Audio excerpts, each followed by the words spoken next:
మీరు ఇంతకుముందు ఎన్నడూ చూడని అత్యంత ప్రత్యేకమైన జంతువుల గుడ్లు నంబర్ 1 ఆయంసెమానీ గుడ్లు. ఆయంసెమానీ కోళ్లు తమ నల్ల రంగుకు ప్రసిద్ధి చెందినవి. కానీ వాటి గురించి ఆశ్చర్యకరమైన విషయం ఏమిటంటే అవి బయట నుండి మాత్రమే నల్లగా ఉండవు, వాటి మాంసం కూడా నల్లగా ఉంటుంది. ఇంతకే కాదు, ఈ కోళ్లు పెట్టే గుడ్లు కూడా నల్ల రంగులో ఉంటాయి. ఈ ప్రత్యేకమైన గుడ్ల కారణంగా ఇతర కోళ్ల గుడ్ల కంటే వీటి గుడ్ల ధర చాలా ఎక్కువ. నంబర్ 2 ఎల్లో హెడ్జాఫిష్ గుడ్లు. ఈ చేపగుడ్లు పెట్టే విధానం చాలా వింతగా ఉంటుంది. ఎందుకంటే ఆడచేప గుడ్లు పెట్టిన తర్వాత మగచేప వాటిని తన నోటిలో ఉంచుకుంటుంది మరియు ఆ గుడ్ల నుండి పిల్లలు బయటకు వచ్చే వరకు అలాగే ఉంచుకుంటుంది. అప్పటి వరకు ఈ మగచేప ఏమీ తినదు.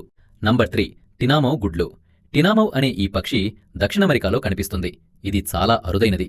వాటి గుడ్ల గురించి మాట్లాడితే అవి కోడిగుడ్లను చాలా పోలి ఉంటాయి. కానీ ఒకే తేడా ఏమిటంటే వాటి రంగు. ఎందుకంటే ఈ పక్షులు చాలా రంగురంగుల గుడ్లు పెట్టుతాయి మరియు కొన్నిసార్లు ఈ పక్షులు నల్లరంగు గుడ్లు కూడా పెట్టుతాయి. వీడియో నచ్చితే లైక్ చేయండి. మరిన్ని వీడియోలు కావాలంటే సబ్స్క్రైబ్ చేసి బెల్ ఐకాన్ ప్రెస్ చేయండి. మీ స్నేహితులకు షేర్ చేయండి.